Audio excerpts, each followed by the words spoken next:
Hi everybody. Okay, I'm back again. I just wanted to mention, along with this fabulous tortellini tomato soup, I'm going to serve this organic roasted garlic bread. This is bread you bake at home. So the oven's set for 425, and I just take it out of the package and I put it right on the rack.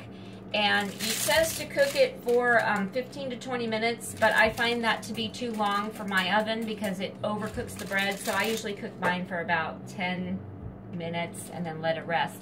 And if it's a little gooey inside, it's okay with me. I like gooey bread. So anyway, my soup is getting really, really thick in the pot, and I'm getting concerned because, as we all know, pasta soaks up liquid. So I don't want to like throw my tortellini in there and have it soak up all the liquid and be all thick, because I told you I like soupy soup. So I filled up my can with some water, but here's my problem. My problem is, let me take another sip of my Guinness. Ah, that really tastes good. My problem is, this is a really good wine, and you know what? I know I'm drinking Guinness, and I shouldn't drink something else, but I'm just gonna put a little tiny bit in the glass here. And I already did this earlier and I tasted it, and that's why I chose to use this wine. Oh, so let me tell you what I'm tasting. This is some kind of table wine. It claims to be some kind of variation on a Chardonnay. Of course, I got it at my favorite co-op. So if you're in town, pick up a bottle of this. It's less than $10, and I love, love, love it. But you know what? It's so mild. There's like no acidic bite to it, nothing, that I'm almost debating, folks, you know, should I add water or should I just add wine? So instead of overthinking it, I'm just going to pour in some more of the white wine. I don't think it's going to hurt it. In fact, I think it might enhance it. Then I'll just thin it out a little bit more with some more water, because we want to have plenty of liquid in here so that our tortellini has something to absorb, right? Okay. Now, as I said, no, so now I've got a thickness I really like. It's pretty thin. You see that? See how thin it got? And I haven't tasted it just yet, but I bet you the flavors are melding together perfectly. So I'm going to open up my tortellini, if I can do that. I was able to sweet talk the hubs into grating my Parmesan Reggiano cheese, which is going to go on top of this soup with something green, which I'm thinking, oh gosh, maybe a little basil or even some thyme I think would be perfect. Why won't this open? Some thyme would be perfect. I'm having trouble here. So I guess I'm just going to have to cut right across. Otherwise I'd have to call the hubs in here. And he doesn't really like to be on my cooking show because this is Joey's crazy cooking show. It's not the hubs and Joey's crazy cooking show. It's just me, because I'm the crazy one. Okay, I got it open. I don't need to call the hubs to rescue me, even though, you know, he does such a good job of that most of the time. And he did grate my cheese.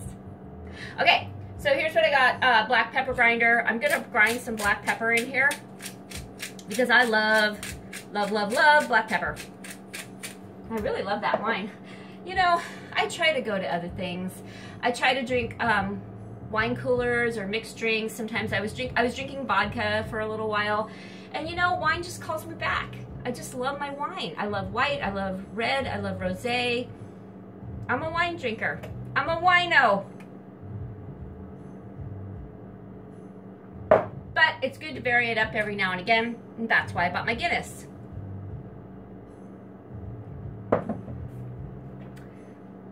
So let's stir my soup. All right. Now, I haven't done an episode of Joey's Crazy Cooking Show in quite a while.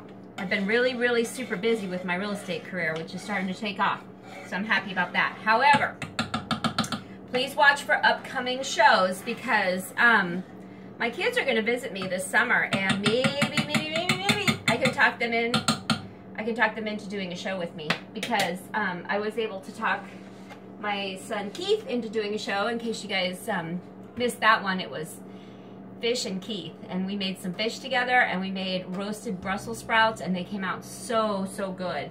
I think it's time to taste my soup, which, by the way, I want to mention, I turned it way, way down to #1 because I felt like if you guys are novice cookers and you're learning that higher your fire, I mean, you're going to boil away your liquid. It'll just eventually go down to nothing. That's how you reduce things, by, you know, keeping it a pretty steady boil. But I'm going to taste this. Oh wow, that's really, really good. Lots of tomato flavor, but a hint of the wine. I think I got some on my nose. And a hint of the little black pepper. I think I need a little more black pepper. I think it's perfect. One of the highest compliments the hubs ever paid me was he said, you really make fantastic soups. And the thing about me and soup, I should rinse my spoon. You know, I'll just get another spoon. Because I don't want to contaminate it. And the hub said, you know, Joelle, you make some really awesome soups. And my soups are all just like my own creation. I just kind of try to find things that blend really well together. So if you're into making soups, I think it's like one of the most fun and easy things you can pull together just with ingredients in your cupboard. You never know that's there. I mean, I usually always have dried spices up here on my spice rack, and I have dried basil and dried oregano, but since I'm growing it in the garden, I just thought, you know, and maybe I will add some dried basil at the end, I don't know yet. But anyway, so I've added a little more black pepper, and I think I'm ready to throw in my tortellini. I think I'm gonna put my fire on, so I'm just gonna gently add them without splashing them all over me. And again, this is just a really small little simple soup for two.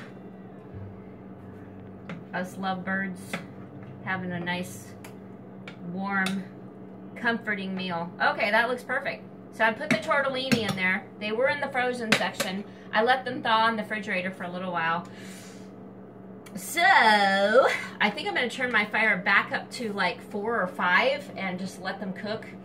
And, you know, just cook them like you would pasta, however you want pasta. I mean, for me, I like my pasta al dente, so I'm probably going to cook these for, I don't know, 5 minutes and check them. Maybe 10, no more than that. Sip on the rest of my wine while I'm doing that.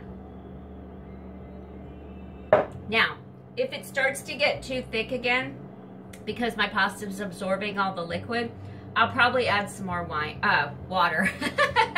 I do want to add some more wine, but I don't know. I don't want it too winey, you know. You don't want the wine to overpower. So I'll probably just add a little bit more water.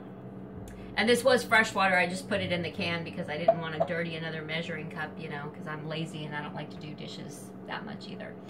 So, okay. So here we are. I'm just going to keep an eye on my tortellini. And I'm going to, I mean, it's basically cooked, you know, you're just cooking through your pasta. And so I really think, folks, like 5 to 7 minutes, and you'll be ready to serve up. So with that said, I better get my bread in the oven. So I'm going to pop the top off of this. I hope wherever you're at, you're enjoying fine weather. It is June, so it's kind of like touch and go. You never know what kind of weather you're going to be dealing with. But anyway, I'm just going to pop my bread right into my preheated oven at 425, right on the first rack. I'm going to set my timer for 10 minutes. Because I hate when I overcook this bread, and I've done it so many times, it comes out all hard, and it's just no fun to eat. So I'll be back in a few minutes when my bread is done and my tortellini, and I'll show you how to sprinkle the cheese on top. I mean, you don't need to know how to do that, but I just want to show you the finished product. So anyway, this is a really short episode of Joey's Crazy Cooking Show, but I hope it comes out delicious. We'll find out. I'll be back.